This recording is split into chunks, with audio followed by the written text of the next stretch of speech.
Man, you guys are troopers. So do me a favor, before we get going, will you guys stand up for me?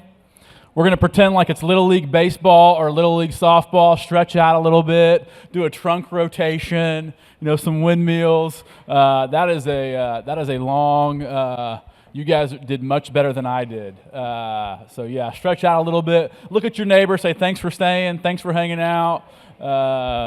We appreciate it. So thank you so much. Well, you can stand while I'm talking. You can sit down. I don't care. That was a great day, but I understand it's a lot of sitting, and so we appreciate you guys staying till the end. So before we get started talking about the Solomon Foundation, let's give away a couple hats, and this is going to be real easy. So, hey, my man in the tan sweater, will you help me out? Come here. You come stand right here and help me out real quick. All right, so you have to, whoever raises their hand first, you have to see, all right? Come on now. You must be a University of Texas fan. You guys are always cheating. Horns down. All right. Anyways, all right, so she's cheating too. She must be a Texas fan. So horns down, that's exactly right. So anyways, so who in here, whether it's you personally or your company, has a savings account or money market? All right, I think my lady over there. All right, it's your call, man. All right, there we go. She got it. Awesome. Thank you. All right, then, awesome. All right, who in here has ever heard of a donor-advised fund? All right, my guy right there in the blue. Awesome. Cool. Yeah, right, he came up. Awesome. Thanks for guys. We're going to do some more of that. I've got a 7-point sermon that I'm going to preach if we're not interactive, all right? But if it's interactive, I promise me and my guests, we'll get you out of here early, all right? Is that a good deal? All right, you're interactive, we go a long time. If you're not interactive, I become a Nazarene preacher, and we go 7 points, and we're going to have an altar call later. We all good with that? All right, sounds good. I'm going to show a video real quick. Before I do that, when you think of the Solomon Foundation, I want you guys to think as a not-for-profit bank. We're not a bank, but that's how we operate. We take deposits or investments.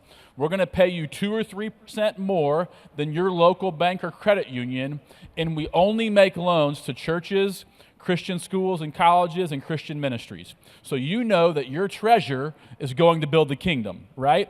And so did you know that Jesus talked about money and possessions more than he talked about heaven or hell? I didn't know that. The pastor of the second largest church in America told me that, and he said, Josh, if Jesus can talk about money and talk about it in that way, so should we. We shouldn't be afraid of it. We shouldn't shy away from it, and we all have to ask ourselves, is our treasure doing kingdom work, right? And so when you think about the Solomon Foundation and you're watching the videos, think not-for-profit bank. Again, we're not a bank. We act like it, and ask yourselves, hey, is my treasure doing kingdom work? Let's go ahead and show the video. Simply put, the crossing would not be what it is today if it wasn't for the Solomon Foundation. I think they're really one of the first churches in our country to do multi-site in all rural areas. And when the Solomon Foundation came in, they helped us realize that we weren't crazy. They helped us realize that we could keep doing this kind of ministry and that they would give us the runway to be able to accomplish that. And so they didn't just reach out to us and say, hey, we'll help you finish this location. They actually came to us and said, we'll help you finish your next 5 locations. I think the reason people want to be a part of the crossing is because they can see themselves there.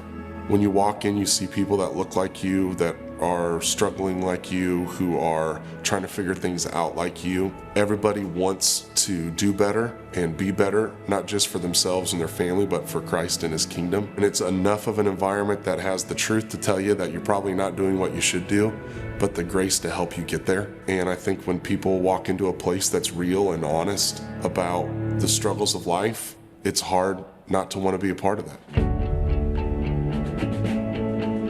I think that the thing that makes Clayton healthy as a leader and keeps his church healthy is they're focused on people. They're saying, how do we have a kingdom impact one life at a time? And when we can stay focused on people and getting people to heaven and helping them in their day-to-day lives, I think that's where we get it right. I think that's where Clayton and his team have gotten it right day after day after day. to have that kind of partnership where people are going, yeah, we believe in this. We're going to come alongside of you in this. We're going to figure out a way where it's good for you and good for us and good for the kingdom. And those are the kind of wins that everybody wants. One that's good for you, good for me, and good for Jesus. Awesome. Yeah. Super. Their story is really exciting. They couldn't find a ministry partner, a financial partner to help them get to the next step, their church, right? And so they had kind of capped out at a couple thousand people. Today they have 12 campuses, all in communities under 30,000 people, and they run 11,000 people every Sunday. And we've helped them with all those campuses. When the bank said no, the credit union said no, we stepped up and said, not only will we do your main campus, but we'll do the next 5. And we've partnered with them as they grow. And so if you have your savings account, your CDs, your IRAs, your donor advised funds with us, instead of a secular bank, which, by the way, I've owned a bank in my life, they're doing things with your money that I promise you would not agree with. That you would say, I cannot believe my funds are funding that. By having your funds with us, you get to be a part of stories just like that. Before we get going more about the Solomon Foundation, I want to tell you about our heart. And so our role that we see is we want to be Jonathan, right? In America today, if you watch a movie or read a book, because of our culture, we kind of make ourselves the main character, right?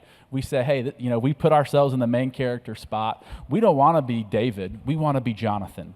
We want to love on pastors. We want to love on college presidents, heads of schools at K through 12 Christian schools, executive directors at not-for-profits. We want to come alongside them and say, hey, it's your show. We just want to give you the financial tools. Most of the time it's with a loan to help you get to the next step. Right? And so the reason I do it, and I'll just be very upfront, is my grandfather was my pastor growing up. He had this church that was just awesome. It was this great church in Oklahoma City. And later on in his ministry, in the grand scheme of things, he went through something pretty difficult, pretty rough. And I think he helped ordain or get pastors into the ministry about 70 preachers in his life. And when he went through this thing, and it was time for someone to stand in the gap for him, nobody showed up. It was just him, left by himself. And so I remember, even as a kid in middle school, saying, if I ever have the opportunity to stand up for pastors, I'm going to stand up for pastors. And that's what we want to do at the Solomon Foundation. But we can only do that if people like you say, you know what? I'm not going to have my money doing secular things. I'm going to have my money doing kingdom things, making a kingdom difference. So I believe if you just have your savings account with us, that almost everybody here has a $200 in a savings account. Some of you have way more than that. I believe you'll get to heaven someday. And by the way, I'll be right inside the gate and to the right with a big OU flag, and me and Baker Mayfield will be hanging out. So come on by, say hi. But when you get to your mansion, there'll be a line out the door. And you're going to have stories like this. You're going to say, you don't know me. But because you had your savings account at the Solomon Foundation, a church got built in Surprise, Arizona. And my mom, my single mom, needed some help, and she went there and got ministered to, and she found Jesus. And because she found Jesus, she brought me to church, and I found Jesus. And that would not have happened unless you would have made the decision to close your bank account and move your savings account to the Solomon Foundation. I'm here because you made that decision one sunny afternoon in Nashville, Tennessee. And who would say they want that to be part of their story in eternity? I know I want that to be part of my story. So you're saying, hey, Josh, do you run this out of your closet?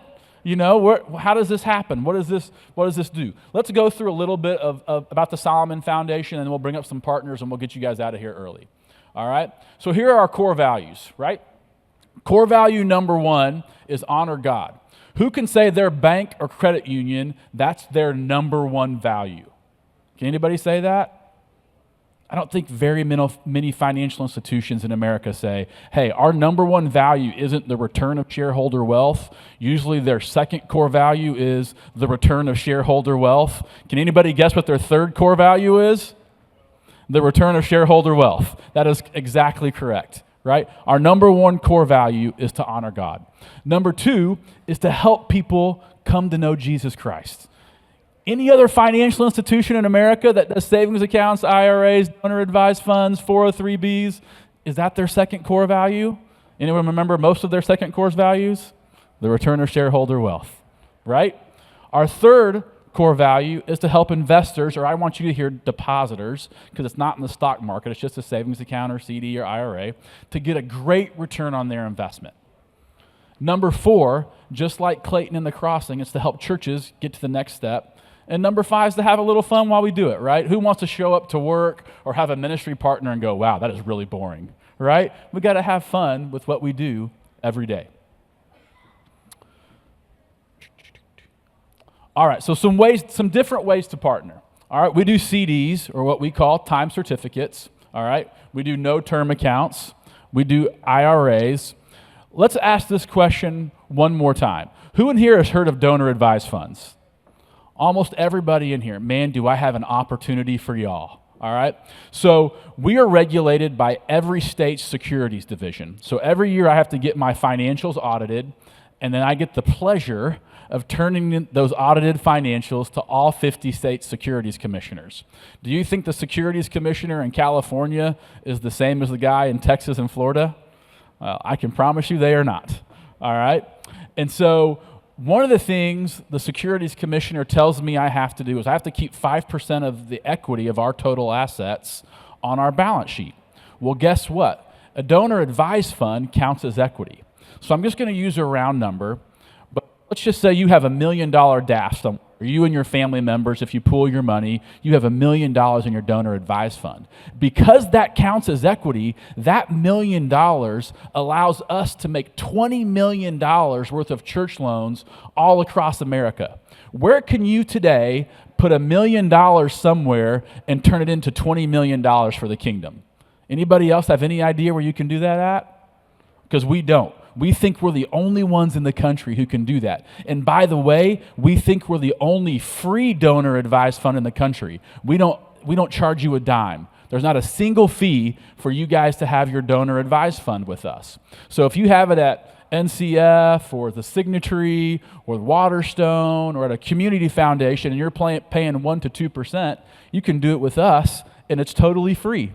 And it's worth 20 times to the kingdom. Where are you getting that kind of return for kingdom impact anywhere else? So if you're saying, hey, I've got some treasure and I want it to have ultimate kingdom impact, I believe having your DAF at the Solomon Foundation has more kingdom impact than anywhere else in the country. It moves the needle more than any place else. The other thing I want to talk to you about is anytime access. So one more time, who here personally or their business or organization has a savings account or money market? Awesome. Appreciate you guys. I won't preach a sermon now. Thank you very much for doing that. So I would ask you guys, if you're wondering, get on your bank app, your credit union app, and see what you're getting paid on your savings account or money market. If you're in our highest tier on liquid money, it's totally free. You can move money in and out to your checking account every day, and we pay 4.39% on liquid money, almost 5%. There's nobody in the country that will do that for you. We make a pledge that we are going to pay you more on liquid money than any bank or credit union will pay you on a CD, and you have to lock your money up. So it's totally liquid, and it's going to help churches just like the Crossing get to the next step. So you're not giving up rate, you're not locking up your money, and it's going to benefit the kingdom. So why would we not do that? Right? We're making it super easy. There's no reason to keep your money at a bank or credit union and not go fund the kingdom because we're not asking you to give anything up. And then the last thing is maybe you have a not-for-profit, maybe you're part of a church or a school that needs a loan partner. I tell you, we get loan calls all the time, but you may say, hey, how do I do this? As far as we know, we're the only financial institution in the country that will do 100% loan to value for a church, for a not-for-profit ministry, for a college or Christian K through 12 school. So many of you have sat in churches and they said, okay, we're bringing Generis in, who we love. We recommend Generis to a lot of our partners. And they say, we're going to build our building in 4 years because we have to go raise $4 million for the down payment. We'll say, hey, let's go ahead and do that loan now, still do your campaign, but let's start finding people for Jesus today. Let's not wait 4 years. You need the facility right now. We're the only institution in America that will do that. So let's talk about the power of partnership and some other cool stories. So Evolve Church in Milwaukee, when they came to us, they were a church of under 1,000, like 800 people, and the pastor was the barber and the chaplain for the Milwaukee Bucks. Kind of a cool story, right? You got a good haircut, by the way. That was awesome, man. So he could not find a bank or credit union to give him a loan. He went, I think he told me 7 or 9 banks in the Milwaukee area and got declined by all of them. He came to us and we financed growth. We said, man, we think you're going to be a church of 5,000 in the next 3 years. And so we gave him a loan that everybody else thought was crazy. There's no way you guys should do this. This is absolutely nuts. 3 years later, I apologize, that church is running 8,000 people every weekend. They're out of space and they're the largest church in Milwaukee. Nobody else in the country would do that and say, let's take this step of faith to go affect Milwaukee for the kingdom, right?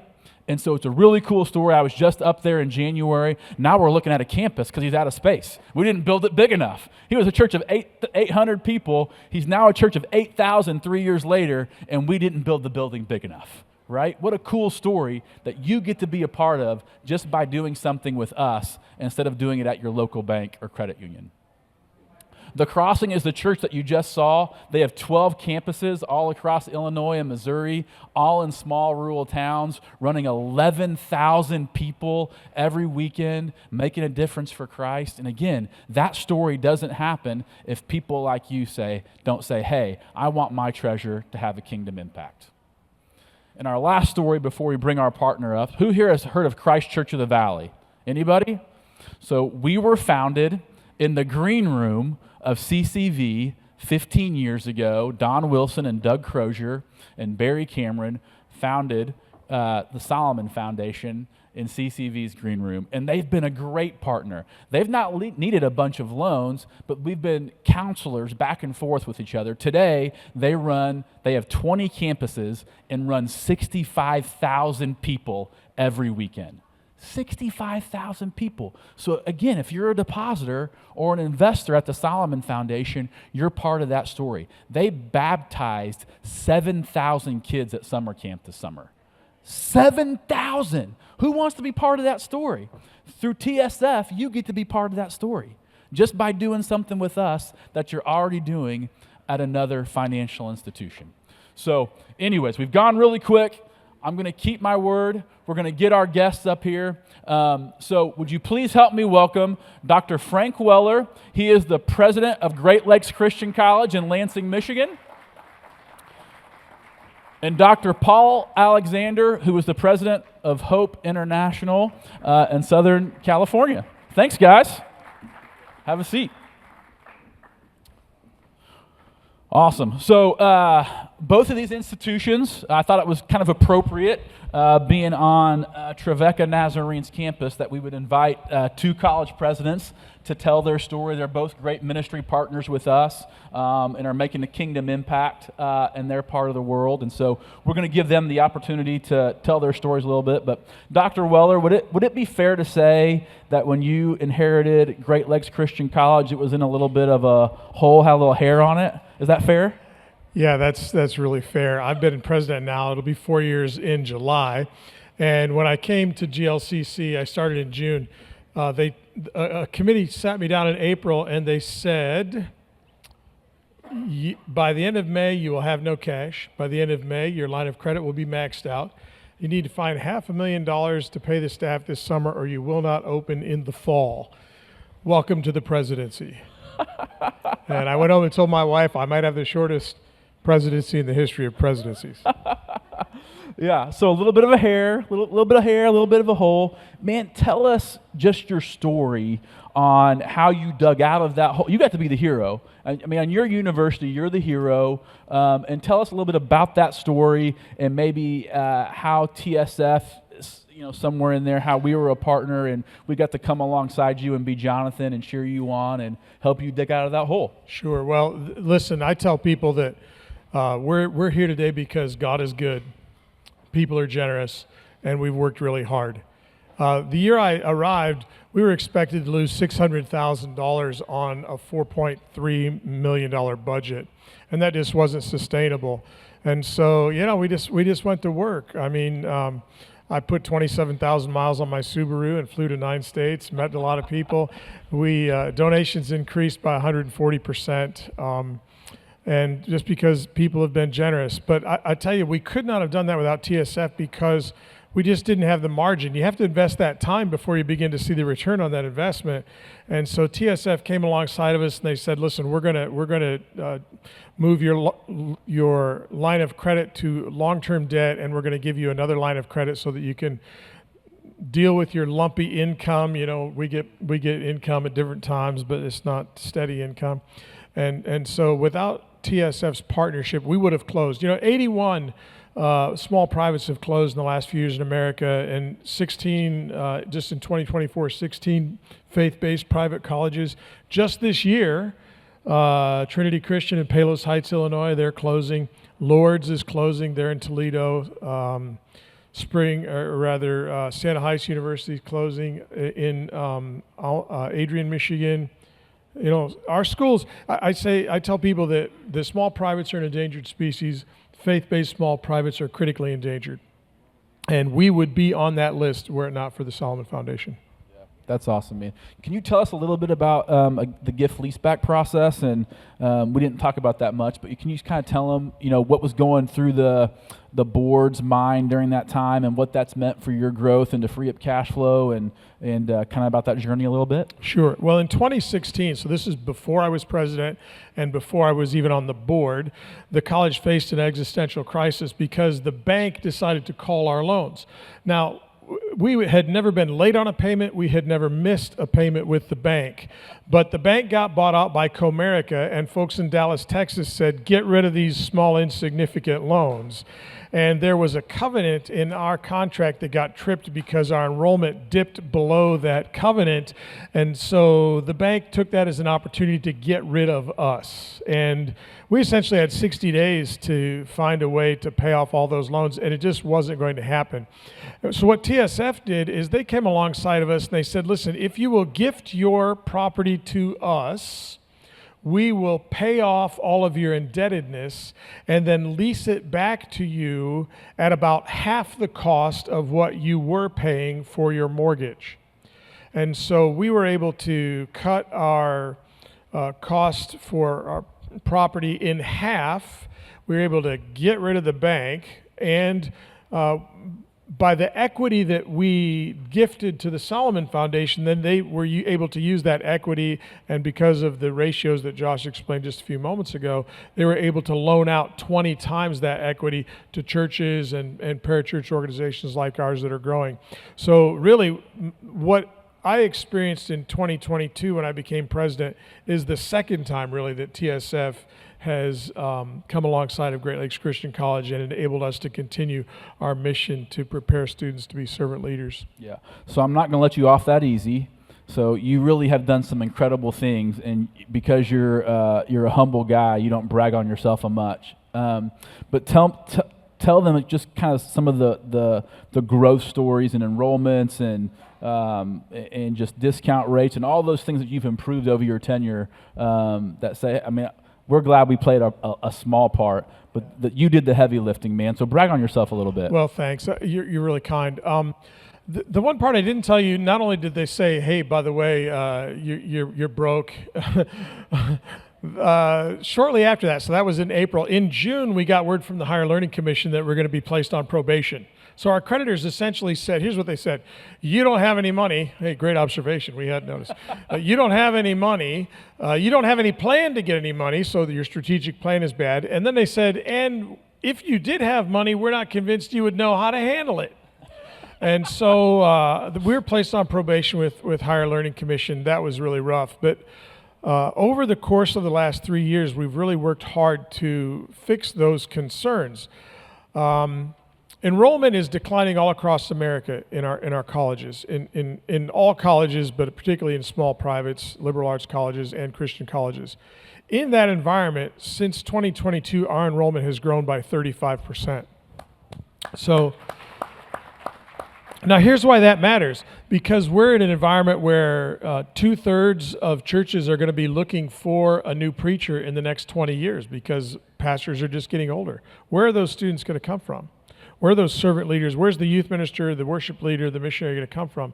And it matters that our enrollment's growing because we really need to fill that gap. So enrollment's grown by 35%. Giving to the college has increased significantly. The first year giving increased by 140%. We had double the number of first-time donors from the previous year, 100 new sustaining donors. We now, at the end of fiscal year 2026, we will have booked our 4th consecutive budget surplus, which previous to that, 8 of 10 years, we lost money. And so for us to be able to do that is really remarkable. And here's how I describe it, Josh. In the early days, in 2022, we would sit in a cabinet meeting, and I'd look around the room at our vice presidents, and we would say, now what are we going to do?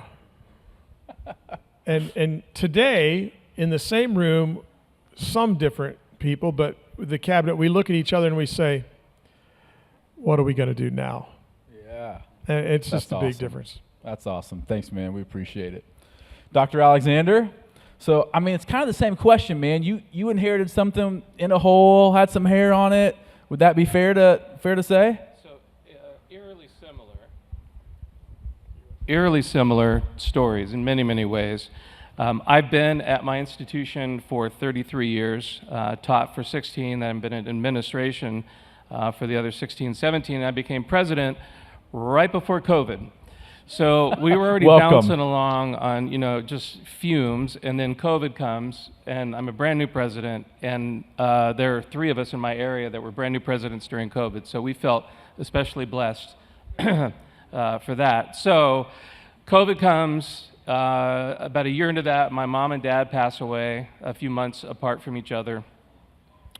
Just before that, our bank of 50 years called us and said, hey, we're looking at our book, and we're going to be getting rid of some clients, some customers, and you're one of them. We never missed a payment of any kind. So all the way back to prior to me becoming president, my predecessor reached out to the founding CEO of Solomon and said, we don't know what to do. We need a financial partner now. And Doug Crozier, the CEO, founding CEO, said, let me make a couple of calls, and 2 days later we had a bank that had our back, and that continues to be the case. So as a new president, grieving mom and dad, and wondering how in the world are we going to survive COVID as a small campus. So, we're all small schools that serve many of our churches. Our school, we have 1,200 students. We're across the street from a school that has 44,000 students, Cal State Fullerton, and we live in their shadow.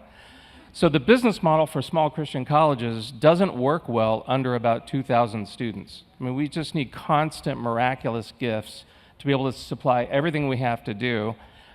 And we would sit around at our cabinet meetings and think, how in the world are we going to do this, and stare into the abyss? So I've been at Hope now since a student till now, over 40 years. And in those 40 years, we've had 4 or 5 really good, healthy financial years. Am I embarrassed by that? Absolutely. Is that true for many of our small faith-based colleges? Yep. That's just sort of the world that we live in. There's a very successful large Christian university down the road from us. I don't want to say which one, Biola, and they were at a conference one time and they were bragging they didn't know what to do with some surplus money, and I thought, if you ever say surplus money to me again, we're going to have a problem. So all that to say, as things unwound, I realized, 18 months ago, that the Lord was going to need to supply something different for us. We couldn't keep going the way we were going, having these, getting close doesn't cut it year after year, because eventually your credit facility dries up. And we had pushed as far as we could, and the board and the cabinet entered a time of prayer.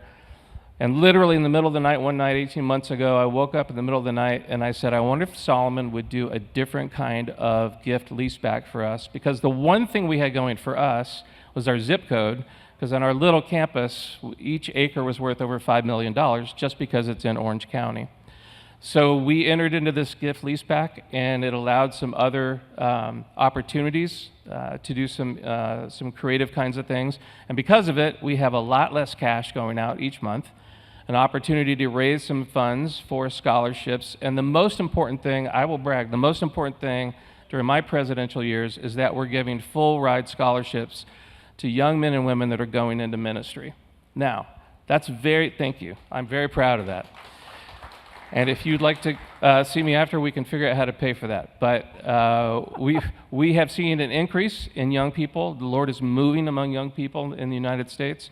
There is a groundswell of kids wanting to go into ministry. So I just told the board, we're going to figure out a way to do that for free. They have to commit to working in one of our supporting churches, be involved in ministry on our campus.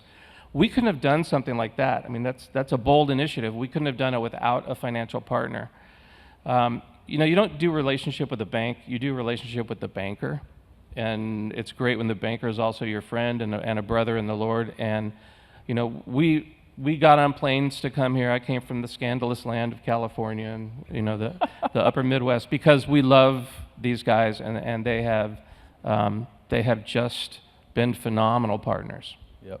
Thanks, man. You guys have been heroes. I can honestly say their institutions would not be here if these guys weren't great leaders. And so most leaders would have just packed their bags and gone somewhere else. And you guys did the hard work, and there's kingdom wins because of that. So it's going to be great to hang out tonight and spend some time together, and appreciate you guys making the trip. We're going to do Q&A after this, and then I'm going to be way ahead of schedule, like I said I would. So two things real quick before we do Q&A is I want to talk about donor advised funds real quick. A lot of you raised your hands and said you already have one. Here's the opportunity I have for you. First of all, you need to know our DAFs are not like NCFs or anybody else. We want you to look at a DAF not as a pass-through tax shelter, but like an endowment for your family. And so we want you to leave that DAF, the principal, in place, and then just say, hey, I'm going to give the interest to Great Lakes Christian College or Hope International University or your local church, all right? And so we're asking you not to touch the principal and just give the interest away. But here's the deal I have for you. Let's say on the off chance somebody in here has $1 million DAF. If you move that $1 million DAF to us, I will make a 10% donation to your charity of choice the day that it opens up at the Solomon Foundation. So if you've got $1 million DAF and you switch it to us and you say, hey, I'm a supporter now of Dr. Weller or Dr. Alexander, that same day I will call them and say, give me your bank account number, or actually your savings account number with TSF, and I'm going to deposit $100,000 in there on the behalf of Mr. and Mrs. Wilson or whoever. So remember, so you're gonna get somebody a large check, you get to keep all your principal, and it gains all that interest, and it's worth 20 times your principal amount to kingdom building things all across the country. And there's no fees. So again, why wouldn't we do it, right? We've made it real easy. We're also going to pay you the highest rate on a savings account in the country, higher than any CD rate in the country. If you can find a bank or credit union paying a better CD rate, bring it to me and I'll match it, and your account will still be liquid. And so again, why would we not do that? So we're about a $1.3 billion company. We do business in all 50 states, deposits and loans. There's about 4,000 banks in America. If you ranked us by asset size, we'd be number 748. So we're in the top 20% of banks by asset size in the country. It's just not me and my wife running this in our closet. We're a decent-sized financial institution, and so we think we're a pretty safe place to do business. So before we get to Q&A, I would ask you, do you have your bank's CEO's cell phone number? Can you text your bank CEO at midnight and talk about Oklahoma Sooners football and make fun of Texas a little bit? I would get that you can't. So my name's Josh Means, and I want to give you my cell phone number. You can call and talk to me about anything you want, any time of day, whether it's about your savings account, your DAF, college football, NFL football, politics, whatever you want to talk about. We just love making friends. We use money as a tool, and we were supposed to use that tool to get people to heaven, right? There's people today in the enemy's camp, and it's all of our jobs to move them from the enemy's camp into the kingdom of heaven, and we just want to do that with you. So my cell phone number, I'll say it 3 times so you don't have to go fast, is 918-876-2902. 918-876-2902. 918-876-2902. And man, we would love to partner with you, whether it's on the deposit side, donor advice fund side. If your ministry, church, school needs a loan, we'd love to come alongside you as well, and just help you in any way we can. So with that being said, do you get any questions for me or from them for them as they led their institutions?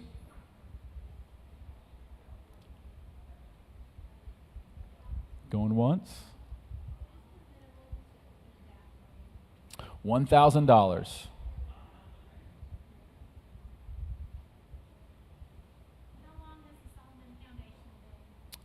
Yeah, we're 15 years old. We're one of the youngest church extension funds in the country, but we're the 3rd largest. And so there's about 75 church extension funds in our country that was started. The whole industry was started in the 1933-1934 Banking Act after the Great Depression.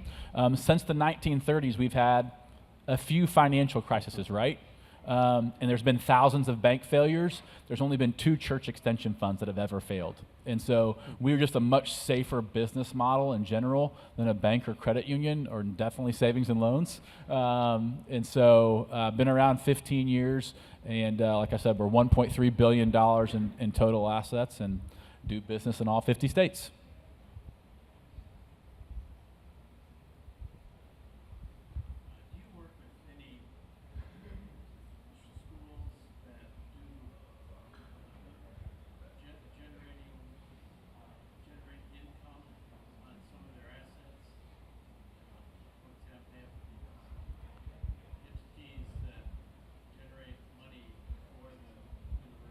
Yeah. Like Grand Canyon, my friend, president of Grand Canyon University, his name is Brian Mueller, and he has a number of entities that back the dorms. They own the actual buildings and then generate rent. Yep. Yep. Most of our loans, about 90% of our loan portfolio is just to the local church. And so we still believe the local church is the best way for people to become disciples and find Jesus and learn. Now, that being said, if Dr. Weller or Dr. Alexander wanted to go buy an apartment building that cash flowed, we would do that for them. Okay.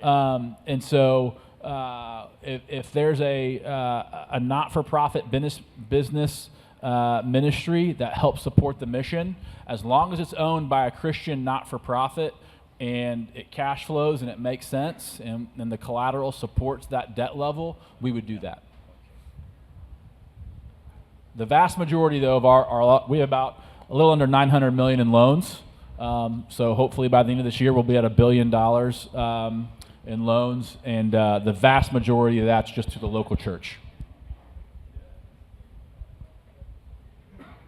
Cool. Anything else?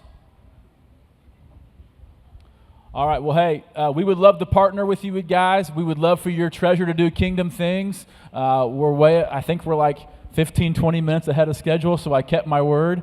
And just thanks so much for sticking around to the last session. Thanks, guys, for joining us, and we hope you guys have a great evening.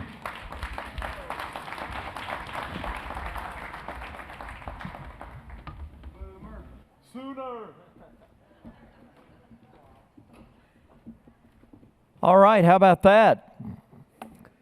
So, thank you for being at the WayForward conference. You guys have been here a long time. We appreciate the time that you've invested in this today.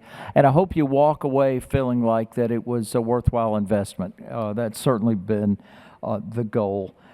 So, we're getting ready to close the session in prayer. Before we do that, though, We're going to take, I want you to know what happens next. We're going to take a break.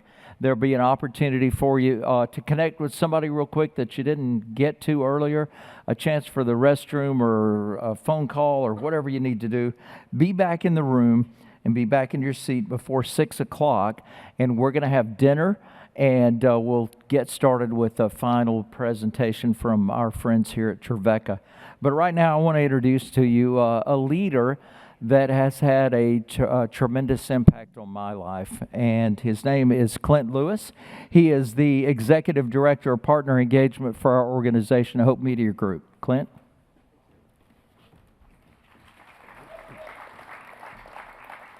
Good afternoon. Can you hear me okay? Can you all hear me back there in the very back? Do you mind? I know we've talked a lot and we've connected with a lot of people. Those back there in the back, do you mind just hanging tight for just a second? I want to share something with all of you. And first, I want to just say thank you. Thank you for being here. When we came up with this idea to do this, this was blessed by our leadership. Those above me, you met or you heard from Joe earlier today, as well as Mike McCall, and we're grateful for their leadership at Hope Media Group. And we have prayed for each and every one of you since we ideated this day. And so we just want to thank you for being here and joining us. We also want to thank our sponsors and our partners, because we can't do what we do without their blessing and their connection with us, ministries to ministry and business to ministry. So we're grateful for them. And I also want to honor and thank the Trevecca Nazarene University and the students and all that they gave to us today. Thank you to our amazing host, Steve Green. He did a great job. And also our event lead, Rodney Halford. He's back here. Thank you, Rodney. Some of our staff is here, and I'm not going to name all of them. Thank you all for being here as well and serving and supporting. But before I pray, I need to share something. We prayed that there would be significant interactions, divine appointments, and God alignments. And I was told of a story, and so I got permission to share this. So I'm not outing anyone or talking about someone who's in the room who didn't give me permission. But our why at Hope Media Group is the following. Jalen Williams is from Rowlett, Texas. And Jalen is right here in the front. And he flew here to be here today to learn about leadership and business. Not sure why God wanted him here. But when he was listening to Bunny Pounds this morning, also from Rowlett, Texas, about the initiative about America Reads the Bible, Kalen rededicated his life to God and just gave up his will. Now, he knew the Lord, and he's walked with God, and he hears God, because God told him to come here today. But he wanted to rededicate his life and to stop doing it his way and start doing it God's way. So I just want to celebrate that. That is why we're all here. So let's go ahead and pray. Lord, we just thank you for this day. We just thank you for divine assignments, divine appointments. I thank you for each and every one of these leaders that are in this room. I thank you for each and every one of these nonprofits, the work that they do in the kingdom, Lord. We thank you for the businesses and the business minds that we've heard from today. God, we just pray for each and every one of these leaders in this room. I pray specifically for